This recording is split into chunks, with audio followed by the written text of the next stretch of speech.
North Atlantic ocean की गहराइयों तले दफन एक ऐसी भयानक और दुखद घटना जिसने पूरे विश्व को हिलाकर रख दिया। ये घटना उस जहाज की है जिसे सदी का सबसे विशाल और कभी न डूबने वाला जहाज कहा जाता था।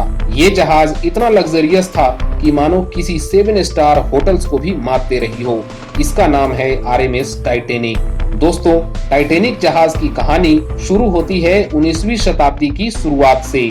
उस समय विश्व के 2 सुपर पावर देश थे, जर्मनी और ग्रेट ब्रिटेन। इन दोनों देशों में होड़ मची थी बड़े बड़े जहाज के निर्माण कार्य करने की, और इसीलिए ब्रिटेन सरकार ने एक ऐसा जहाज बनाने का निर्णय लिया जिसकी लग्जरी और उसका कद एक आलीशान महल से भी ज्यादा भव्य और विशाल हो, जो सदी का सबसे बड़ा जहाज कहलाए। और इसीलिए ब्रिटेन सरकार ने व्हाइट स्टार लाइन कंपनी को ऐसी भव्य और विशाल जहाज बनाने के लिए करोड़ों डॉलर का लोन दिया। इसके बाद 31 मार्च 1909 ईस्वी में नॉर्थ आयरलैंड में टाइटैनिक का निर्माण कार्य शुरू हो गया। इसके निर्माण में लगभग 15,000 इंजीनियर्स और कारीगरों ने दिन रात एक करके लगभग 3 साल बाद पानी में चलता एक भव्य और विशाल जहाज का निर्माण कार्य को पूरा कर लिया। ये जहाज जितना भव्य था उससे भी कहीं ज्यादा ये आलीशान था। इस जहाज को 16 अलग अलग कंपार्टमेंट्स में बनाया गया था जो पूरी तरह से वाटर प्रूफ थे, और इसकी इसी खूबी के कारण इसे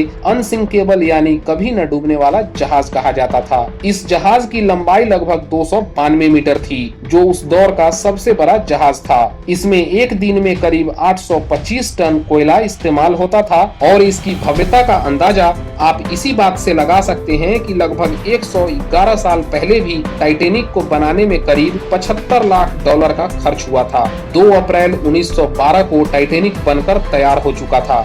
इस जहाज की भव्यता का एहसास जितना बाहर से होता था, अंदर जाकर वो दुगना हो जाता था।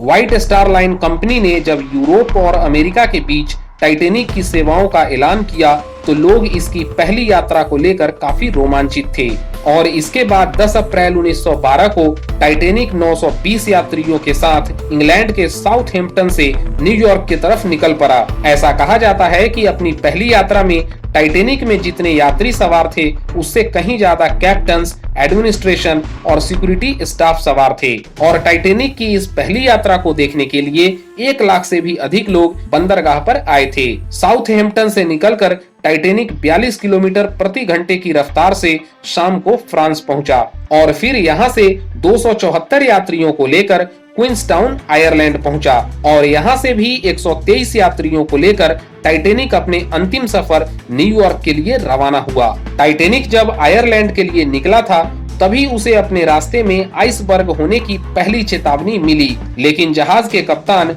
एंड्रयू जॉन स्मिथ ने इस चेतावनी पर ज्यादा ध्यान नहीं दिया और जहाज की रफ्तार और बढ़ा दी, जो अपनी फुल स्पीड में समुद्र को चीरता हुआ आगे बढ़ रहा था। रात होते होते एंड्रयू स्मिथ को अन्य जहाजों द्वारा 6 चेतावनी वाले मैसेजेस दिए जा चुके थे, लेकिन कैप्टन स्मिथ न ही जहाज की स्पीड कम करने वाले थे और न ही इन चेतावनी को गंभीरता से ले रहे थे, क्योंकि कैप्टन स्मिथ अपनी रिटायरमेंट से पहले अपनी प्रतिष्ठा और टाइटैनिक की भव्यता में एक और रिकॉर्ड दर्ज कराना चाहते थे। साथ ही वो स्पीड के मामले में टाइटैनिक को सबसे तेज जहाज होने का दर्जा भी दिलवाना चाहते थे। 14 अप्रैल की उस अंधेरी रात को कैप्टन स्मिथ ने सुरक्षा बरतने के लिए जहाज के 2 क्रू मेंबर्स को जहाज के ऊपर निगरानी के लिए तैनात कर दिया, ताकि वो किसी भी खतरे की जानकारी तुरंत कैप्टन को दे सके।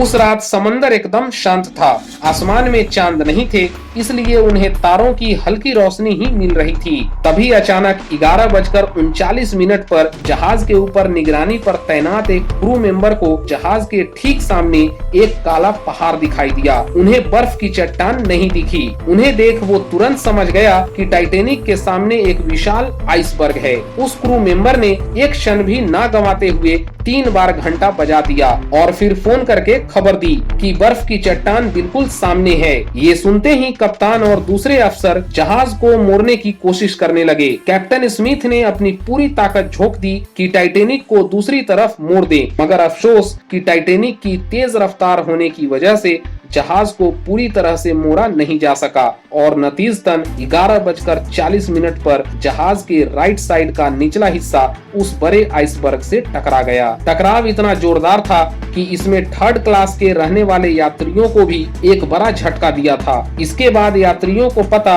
उस वक्त लगा जब टाइटेनिक को एक जगह पर रोक दिया गया और इंजन बंद कर दिए गए। जैसे ही ये खबर फैली कि जहाज टकरा गया है, लोग यहाँ वहाँ भागने लगे। पूरे जहाज पर खौफ का माहौल था। जब टाइटेनिक आइसबर्ग से टकराया था, तब टकराव और जोरदार दबाव के कारण निचले हिस्से की प्लेट्स को चीर दिया था, जिससे जहाज के दाईं साइड में 300 फीट तक की प्लेट्स और कीलें बाहर आ गई थी। कीलों के बाहर आ जाने से और पानी के दबाव के कारण प्लेट्स सरक गई और पानी तेजी से अंदर आने लगा। और जब जहाज के निचले हिस्से में पानी भरना शुरू हुआ, तो थर्ड क्लास के रहने वाले सभी यात्री ऊपर की ओर भागने लगे। इस घटना से चिंतित होकर टाइटेनिक के डिजाइनर थॉमस एंड्रयूज ने कैप्टन को बताया कि जहाज के 5 कंपार्टमेंट में पानी भर चुका है और काफी कम समय में पानी डेक के ऊपर से बहते हुए एक एक करके सारे कंपार्टमेंट में भर जाएगा। इसके बाद सभी लाइफ बोट्स को बाहर निकाला जाने लगा, लेकिन उस समय टाइटेनिक पर केवल 20 ही लाइफ बोट्स मौजूद थी, जिसकी कैपेसिटी लगभग 65 यात्रियों की थी। लेकिन सबसे बड़ी चूक और लापरवाही वहाँ भी हुई जब इतने बड़े हादसे के बाद भी लाइफ बोट्स पर केवल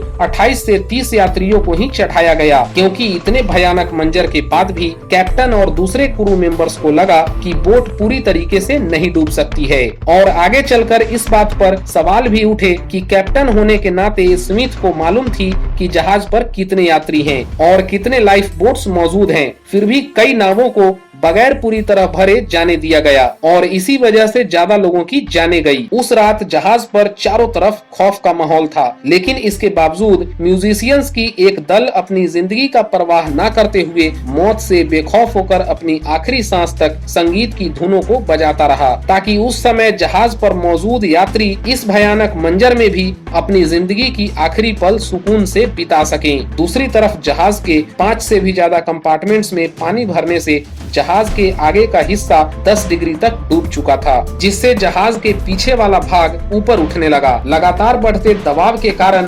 2:20 पर टाइटेनिक बीच से टूटकर अलग हो गया और मात्र 2 घंटे 40 मिनट में कभी न डूबने वाला टाइटेनिक जहाज अपनी पहली ही यात्रा में अटलांटिक महासागर की गोद में समा गया था।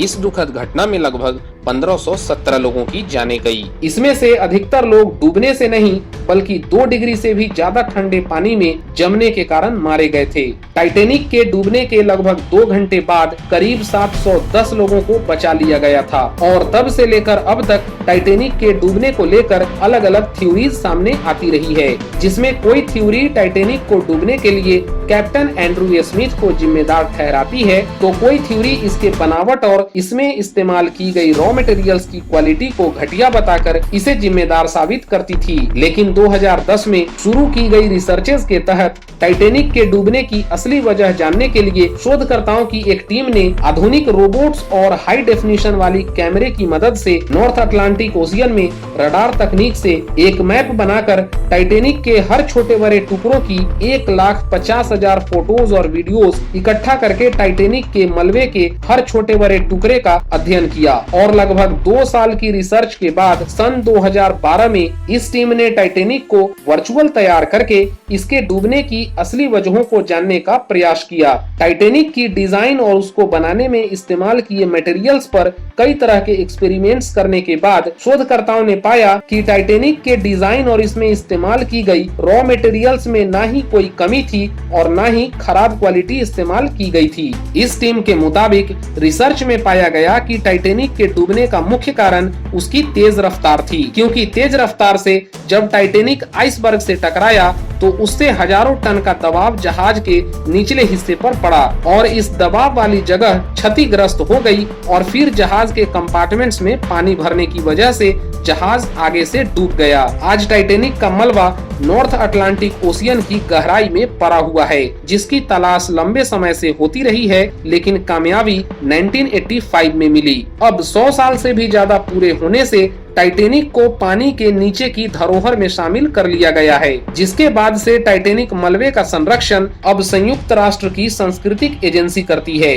ताकि इसके मलबे को गैर वैज्ञानिक और अनैतिक खोजों से बचाया जा सके। हालांकि 107 साल बाद भी टाइटेनिक की यादें लोगों के दिलों में सिहरन पैदा कर देती है और आगे भी टाइटेनिक की यादें लोगों के दिलों में जिंदा रहेगी। वैसे टाइटेनिक के ऊपर हमारी ये वीडियो आपको कैसी लगी, हमें वीडियो के नीचे कमेंट करके जरूर बताएं। अगर हमारी ये टाइटेनिक के ऊपर वीडियोस आपको अच्छी लगी है तो इस वीडियो को लाइक करें, ज्यादा से ज्यादा लोगों तक शेयर करें और अगर आप हमारे चैनल पे नए हैं तो इस चैनल को अभी सब्सक्राइब कर लें, ताकि ऐसे ही रहस्यमय और आश्चर्यजनक जानकारियां आपको मिलती रहे।